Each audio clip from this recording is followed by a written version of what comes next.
क्या आपने कभी सोचा था कि फिल्मों के अंदर धूल चाटने वाले थालापति विजय हकीकत में राजनीति में एक बहुत बड़े किंग बन जाएंगे।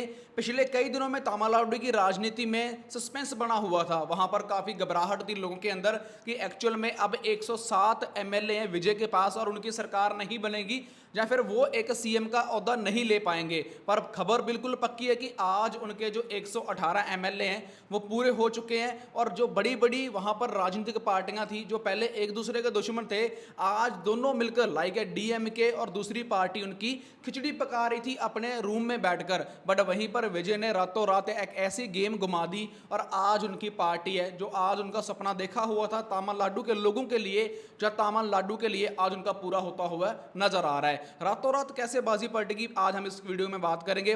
नमस्कार दोस्तों, पहली बार चैनल पर आए तो चैनल को सब्सक्राइब जरूर कर लेना, वीडियो को लाइक भी कर देना, एक प्यारा सा कमेंट कर देना आप अपनी तरफ से, क्योंकि आप लोगों की वजह से हमें, अगर आप हमें देखते हो इसलिए हम आप लोगों के लिए सच की आवाज लेकर आते हैं। बट हम गोदी मीडिया नहीं है जो फेक न्यूज दिखाए, फेक व्यू लेने के लिए लोगों को गुमराह करे, क्योंकि हम सब अपने हैं। अपनों का मतलब है कि उनके पास सच्चाई की बातें रखो कि जो उनको नॉलेज मिल सके जो दुनियादारी में क्या हो रहा है। चलिए अब अंकड़ों की बात करते हैं। तो अंकड़ों की बात कुछ ऐसे है, तमिलनाडु विधानसभा में 234 सीटों में और उनको बहुमत के लिए चाहिए 118 नंबर। विजय की पार्टी पर थे 108 सीटें थी और जैसे कि विजय जी 2 सीट्स के ऊपर लड़े हैं तो उनकी एक सीट कम हो जाएगी, मतलब एक सीट से उनको इस्तीफा देना होगा और रह चुकी हैं 107 सीटें। और यहीं पर उनको अभी 11 और विधायक चाहिए थे, मतलब 11 एमएलए और चाहिए, तभी तो जाकर ये नंबर 118 का बनेगा। सबसे पहले हाथ बढ़ाते हैं कांग्रेस की तरफ, क्योंकि कांग्रेस के वहां पर 5 विधायक थे, लाइक 5 एमएलए थे और कांग्रेस ने शर्तें रखी हैं,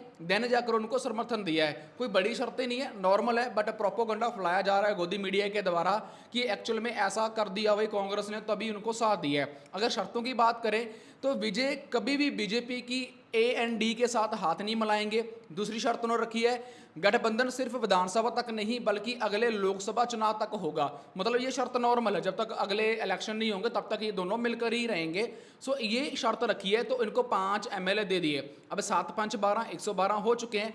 जब कांग्रेस ने 5 विधायक इनको दिए उसके बाद जो अदर पार्टी हैं सीपीआई, सीपीएम और वीसीके, इन सबके पास 2-2 विधायक हैं, 2-2 एमएलए हैं। मतलब तीनों पार्टियों के पास 6 लोग ये हैं और 5 लोग उनके पास वो हैं। सो इस तरीके से इन्होंने अपनी सरकार बनाने का वादा किया। अब इन पार्टियों ने बिना किसी शर्त रखी है, मतलब जो सीपीआई है, सीपीएम है या वीसीके है, इन्होंने कोई भी शर्त नहीं रखी विजय थालापति जी के सामने। उन्होंने सिर्फ उनका साथ दिया है। जो अभी राइट नाउ खबर आ रही है कि जो अदर पार्टी है डीएमके है या आईएकेडी है वो इसमें खिचड़ी पका रही है। जो ये 6 सीट्स हैं इनमें से कैसे ना कैसे करके 2 लोगों को बाहर निकाला जाए जो विजय की सरकार टूट जाए। बट इन 6 लोगों ने या 6 5 11 लोगों ने साफ साफ मना कर दिया कि हम जो खड़ेंगे भाई हम विजय के साथ ही खड़ेंगे और विजय के साथ ही हम अपनी सरकार बनाएंगे। पूर्ण तैयारी हो चुकी है। दूसरी तरफ खबर यह भी आ रही है कि जो अदर पार्टियां हैं वो बहुत बड़े घबरा चुकी हैं, नींद की गोलियां लेकर सोने के लिए मजबूर हो चुकी हैं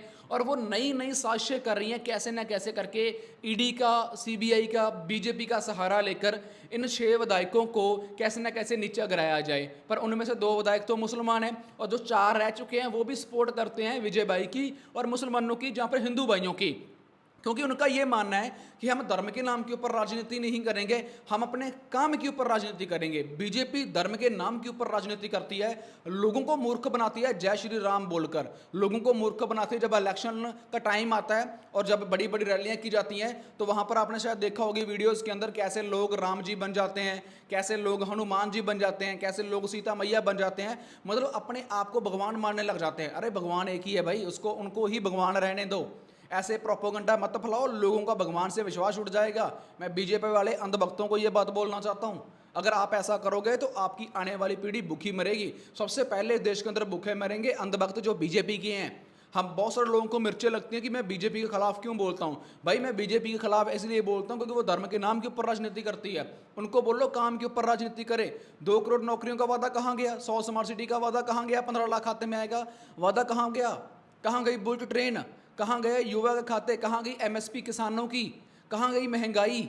अब आप सोचिए ना कितना लेवल बढ़ चुका है। अगर महंगाई बढ़ रही है तो लोगों के रोजगार भी तो बढ़ना चाहिए, लोगों की जेब में तो ज़्यादा पैसा आना चाहिए। पैसों के बड़े बड़े थैले, पैसों के बड़े बड़े बैग, हज़ारों करोड़ रुपया कभी इनके बाथरूमों से मिलता है, कभी इनके बेड में से मिलता है। सब करप्ट हो चुके हैं। वॉशिंग मशीन है, एक नरमा वॉशिंग मशीन है बीजेपी। अगर कोई करप्ट नेता एमएलए एमपी है, उसने हज़ारों करोड़ का घपला किया होता है, तो मोदी जी दरवाज़ा खोलते हैं वॉशिंग मशीन का, अमित शाह उसमें पाउडर डालते हैं, लाइक वो सर्फ डालते हैं, और वो धूल धुल जाता है। जब बाहर निकालते हैं तो वो साफ़ हो जाता है, केस बंद हो जाते हैं। सो भाई ये है हमारा क्या भारत महान।